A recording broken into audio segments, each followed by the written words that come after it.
والصلاة والسلام على سيد العالمين أما بعد فأعوذ بالله من الشيطان الرجيم بسم الله الرحمن الرحيم قل إن كنتم تحبون الله فاتبعوني يحببكم الله صدق الله العظيم وصدق مولانا رسوله النبي الأمين الكريم.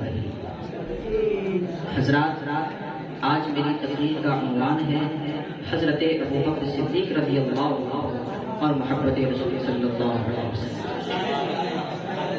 پیارے رضا اپنے عشق کو حرکت دیتے ہوئے رقم دراز ہوتے ہیں. کروں تیرے نام پہ جان فدا، نہ بس ایک جان دو جہاں فدا. کروں تیرے نام پہ جان فدا، نہ بس ایک جان دو جہاں فدا. دو جہاں سے بھی نہیں جی بھرا، کروں کیا کروڑوں جہاں نہیں. دو جہاں سے بھی نہیں جی بھرا، کروں کیا کروڑوں جہاں نہیں. اللہ تبارک و تعالیٰ کے احکام میں سے اس کے بندوں پر یہ حکم یہ بھی ہے کہ اس کے محبوب حضور علیہ السلام سے محبت کی جائے، کیونکہ عشق رسول صلی اللہ علیہ وسلم روح ایمان ہے، جان ایمان ہے. عشق رسول صلی اللہ علیہ وسلم ایک بندہ مومن کی زندگی کا سب سے قیمتی سرمایہ ہے. عشق رسول یہ وہ انمول دولت ہے کہ جان دے کر بھی ہاتھ آ جائے تو ارزا ہے. عشق رسول کی دولت اگر سینے میں محفوظ ہے تو سب کچھ محفوظ ہے، اور اگر یہ دولت چلی گئی، یہ دولت چھن گئی تو سب کچھ رہنے کے باوجود بھی انسان کائنات کا سب سے بڑا محروم و مفلس ہے. حضرات، جب یہ بات مسلم ہے کہ محمد رسول صلی اللہ علیہ وسلم روح ایمان ہے، تو پھر ہر بندہ مومن پر یہ جاننا بھی ضروری ہے کہ محمد رسول کا معیار کیا ہے. قرآن کریم نے محمد رسول کا کیا طریقہ سکھایا ہے. مصطفیٰ جان رحمت صلی اللہ علیہ وسلم نے اپنی محبت کا کیا معیار بتایا ہے. پھر وہ نفوس مبتلا جنہوں نے ڈائریکٹ مصطفیٰ کریم صلی اللہ علیہ وسلم سے قرآن بھی سنا، حدیث بھی سنی، انہوں نے رسول اللہ سے کیسی محبت کی ہے. کیونکہ یہی وہ نفوس مبتلا ہے جو سب سے بہتر قرآن سمجھنے والے ہیں، سب سے بہتر حدیث سمجھنے والے ہیں. تو آئیے سب سے پہلے قرآن کریم کی جانب رخ کر کے یہ جاننے کی کوشش کرتے ہیں کہ قرآن کریم نے محمد رسول کا کیا طریقہ سکھایا ہے. تو ارشاد ہوتا ہے قل ان کنتم تحبون اللہ فاتبعونی یحببکم اللہ. اے محبوب، آپ ارشاد فرما دیجئے کہ اگر تم اللہ کو محبوب رکھنا چاہتے ہو تو میری اتباع کرو، اللہ تمہیں دوست رکھے گا. اس آیت کریمہ سے یہ بات روزے روشن کی طرح عیاں ہو جاتی ہے کہ محبت الہی کے لیے محبت رسول ضروری ہے.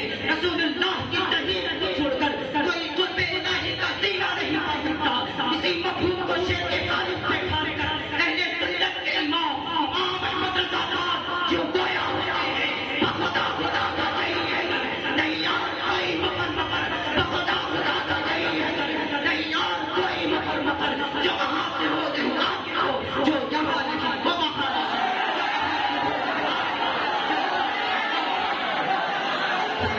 اور نبی پاک صلی اللہ علیہ وسلم اپنی محبت کو جانے ایمان قرار دیتے ہوئے ارشاد فرماتے ہیں لا یؤمن احدکم حتی اکون احب الیہ من والدہ وولدہ والناس اجمعین. تم میں کا کوئی بھی شخص اس وقت تک مومن کامل نہیں ہو سکتا جب تک کہ وہ مجھے اپنی جان سے زیادہ، اپنی اولاد سے زیادہ، جہاں تک کہ تمام انسانوں سے زیادہ عزیز ملے. جب ہم حضرت ابوبکر صدیق رضی اللہ عنہ کتاب حیات کا مطالعہ کرتے ہیں تو ان کی زندگی کا ہر نقشہ عشق رسول سے لبریز اور ان کا سینہ محبت رسول کا جینا ہے. جن کی آنکھیں سرکار کے رخ زیبا سے بھرتی رہتی تھی، انہوں نے رسول اللہ سے محبت کی یہ سماعت فرمائی. جنگ بدر سیدنا صدیق اکبر رضی اللہ عنہ میدان بدر میں کھڑے ہیں اور اس انداز سے کھڑے ہیں کہ حضرت علی مرتضیٰ نے لوگوں سے جب فریاد فرمایا من اشجع الناس، تمام لوگوں میں سب سے بہادر کون ہے؟ تو جواب ملتا ہے انتا یا علی، اے علی آپ سب سے زیادہ بہادر ہیں. تو حضرت علی نے فرمایا نہیں، تم نے میرے سوال کا درست جواب نہیں دیا ہے. اشجع الناس ابو بکر، سب سے بڑے بہادر تو ابو بکر صدیق ہیں. وہ کس طرح؟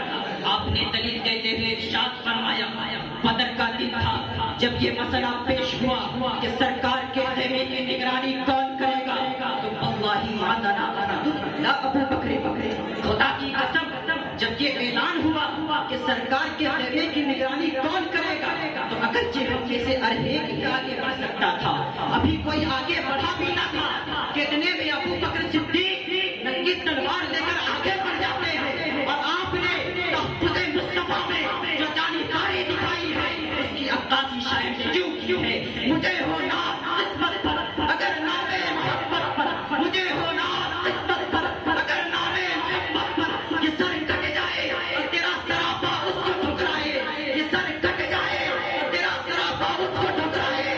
یہ سب کچھ رہے گا والا، اور یہ دیکھا جا نہیں سکتا کہ ان کے پاؤں تلوار کاٹا کاٹا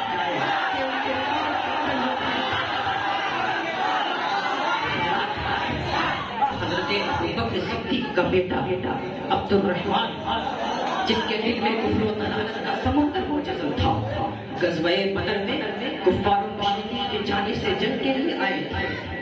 جنگ کے بعد جب وہ دامن اسلام میں پناہ گزین ہو گئے تو ایک دن کہنے لگے ابا جان بدر کے دن آپ کا سر میری تلوار کے نشانے میں آ گیا تھا کہ اچانک محبت پدری جوش مارنے لگی، میرے اعصاب سمڑ گئے اور میں نے آپ کو باپ سمجھتے ہوئے تلوار لوٹا.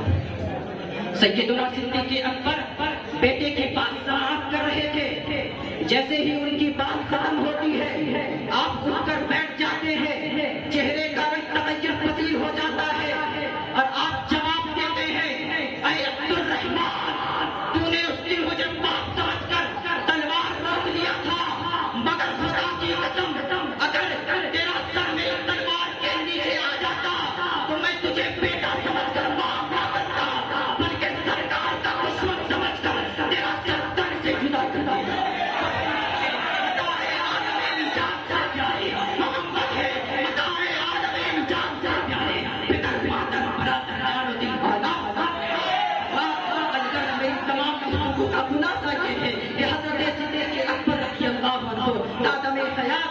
رسول سے سرشار رہے اور ان کی محبت کا خلاصہ یہ تھا جان ہے عشق مصطفیٰ روز وضو کرے خدا، جان ہے عشق مصطفیٰ روز وضو کرے خدا، جس کو درد کا پتا نہ سے دبا اٹھائے کیوں، اور ایسا کیوں نہ ہو کیونکہ محبت کی محبت دین حق کی شرط پر ہے، محمد کی محبت دین حق کی شرط پر ہے، اسی میں ہو اگر خالی تو سب کچھ ہو.